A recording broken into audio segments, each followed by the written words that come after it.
Tudo bem. Olha, vamos trazer mais informações de Brasília. Dessa vez, vamos falar a respeito de um assunto que mexeu com todo o Brasil nesses últimos dias. Eu estou falando a respeito das casas de apostas e das partidas de futebol em que jogadores, atletas, inclusive, sem consultar, sem envolver os seus clubes, até onde se sabe, fizeram aí acordos com grupos que queriam lesar essas casas de apostas. Isso vai se transformando em investigações envolvendo o Ministério Público, envolvendo a polícia, e no Congresso, uma CPI foi formada. A Sávia Barreto conversou com o deputado federal Júlio Arcoverde, do Progressistas do Piauí. Ele é presidente dessa CPI das apostas e diz que a CPI vai durar pelo menos 120 dias, podendo ser prorrogado para investigar os detalhes desses casos registrados no Brasil. Futebol é apaixonante em todo mundo e aqui o Brasil é um dos países que as pessoas são mais apaixonadas por futebol. Por isso, aumenta muito a nossa responsabilidade em relação a essa CPI. Dizer que a CPI deve durar em torno de 120 dias. Se eu não estou querendo, mas se precisar, pode ser prorrogado por mais 60 dias. Nós já vamos reunir com a equipe técnica para elaborar um plano de trabalho e ser apresentado na próxima terça-feira para todos os deputados membros dessa CPI. O relator comentou sobre a necessidade de regulamentar o setor, porque termina ficando aí numa zona cinzenta. O senhor concorda? E como poderia ser essa regulamentação, deputado? Olha, nós vamos ter que discutir com o Ministério da Fazenda, mas eu também concordo. Eu acho que essa CPI, além de investigar esses casos que já existem, como no Goiás, como alguns denúncias na Série B, ela tem que funcionar para que a gente possa, a CPI, propor um PL de regulamentação desse tipo de aposta. Punição mais dura, você acha que é necessário? Qual poderia ser a punição para esses casos? Olha, nós vamos ter que seguir o que rege a lei. Alguns jogadores podem ter afastamento provisório e outros podem ser até punidos. Não só jogadores, como árbitros de futebol, dirigentes de clubes, todas aquelas pessoas que forem coniventes com esse tipo de ação. Sabe, eu tenho uma posição a respeito desse assunto, que é o seguinte: as casas de apostas não vão deixar de funcionar, elas funcionam no Brasil, funcionam no mundo inteiro, e em muitos lugares do mundo não há problema nenhum. Portugal, Inglaterra, isso faz parte da cultura até da torcida, do torcedor. Agora, em todos esses países há regras claras de funcionamento, inclusive estabelecendo limites de aposta para determinadas odds, enfim.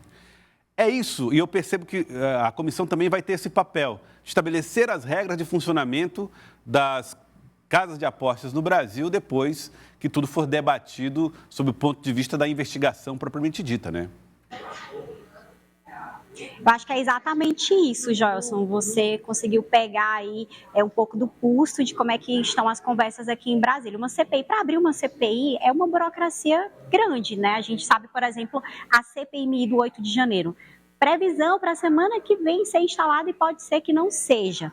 Mas a CPI das apostas, muito rápida, foi organizada e já começam os trabalhos a serem tocados. Por quê?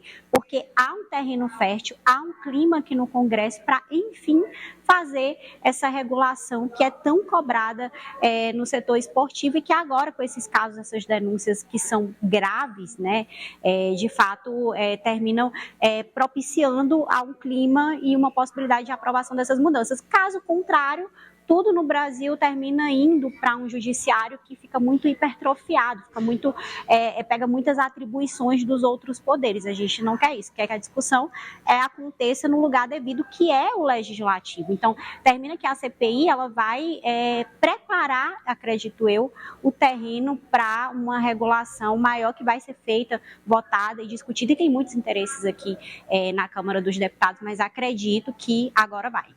Pois é, Elivaldo Barbosa, eu não sei se o Elivaldo já chegou a fazer algum tipo de aposta, eu já cheguei a fazer, né, mas, já. Né, e é uma coisa absolutamente tranquila, feita, né, através de Pix e tal.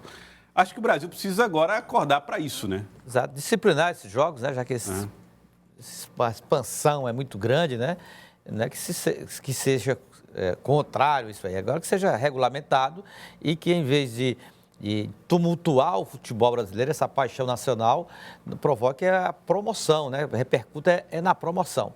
Já fiz algumas apostas, eu só não fiz foi combinar com os jogadores. E também, Elivaldo, não sei você, mas a aposta dos valores baixos. A gente Baixinhos ali, A gente confia nas casas de aposta, mas não confia no nosso palpite. Nosso palpite é bem fraco. É o problema, né? Bom, Paula, mas é uma discussão que o Brasil está enfrentando. Eu acho até que esperou demais. Por isso, observou os crimes acontecerem para depois fazer o debate, né? Sim, Joelson. E só ressaltar aqui que o Elivaldo, porque toda a sorte dele, ela está direcionada a estar na pauta, no fato, no momento certo, na hora certa.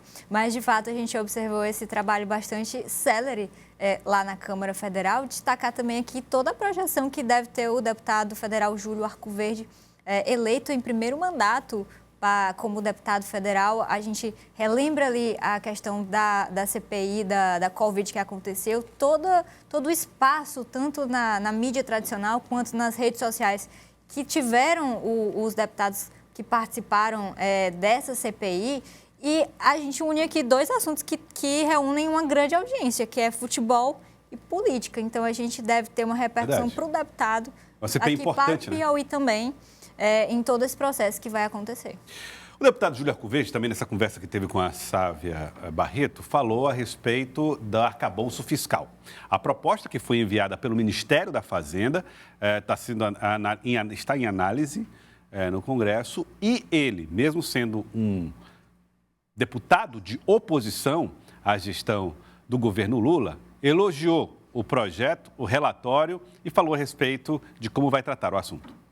Vou votar a favor do arcabouço. Eu acho que foi muito bem feito pelo relatador Cláudio Cajado. Ele fez algumas adaptações que a gente da oposição estava pedindo, um regramento maior junto a esse plano, não deixar o governo muito solto na questão de gastos. E isso ele fez muito bem, diminuindo até prazo de apresentação de relatórios.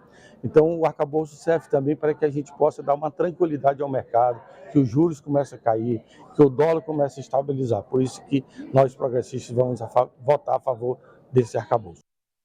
Sávia, essa é uma boa notícia para o governo, né? Júlio Arcoverde, inclusive, dizendo quais são as vantagens dessa aprovação do arcabouço fiscal para o mercado e no aumento da confiança na gestão do presidente Lula.